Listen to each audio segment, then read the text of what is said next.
кайрымдуулук, боорукеттик, ден соолук. Биринчи ден соолук боюнча. Кээ бир адамдар ден соолукта карабастан инсульт, инфаркт болгонго чейин ден соолукту алып барат. Бул пайгамбарыбыздын сүннөтүнө түздөн түз эмне кылат? Терс келет, каршы келет. Ошон үчүн биринчи байлык, ден соолук, андан кийинки арзуулук деп ата-баба бекер айткан эмес. Баарыңарды ден соолукка кароого чакырып кетет.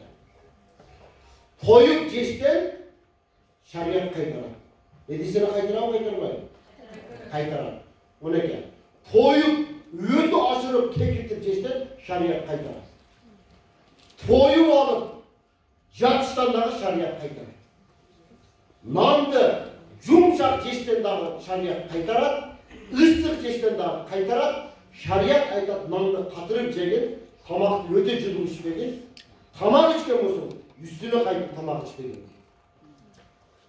Экинчиси, жуунуш маселесине келгенде, мына оозубузду жууйбуз. Оозубузду жууганыбыз менен 95% адам тилин жуушты билбейт. Тишти гана жууйбуз дейбиз, бирок тилди дагы жууш керек. Тил жуушты адамдар билбейт. Ошонун илимин, билимин коомго жеткизбеген, ушундай иш-чаралар болбогондугунан, урматтуу элелер, сөзүм орой болсо дагы айтайын, бүгүнкү күндө ажырашуу өтө көп болмок. Ошонун себеби келип туруп, илимсиздигинен жанагы аял менен эркек өзүнүн таза алып жүрө албагандыгынан болот. Бир тараптын неме кылсаңыз, дамыллар үйүнүн бургап салат. Экинчиси өзүн таза кармабайт деген. Ошон үчүн мен сиздерден суранам, пайгамбарыбыз саллаллаху алейхи ва саллям качан ооруганда дарыланууга чакырган, адам өзүн текшертип, тез-тез доктурга көрүнүп, жана спорт менен машыгыш керек.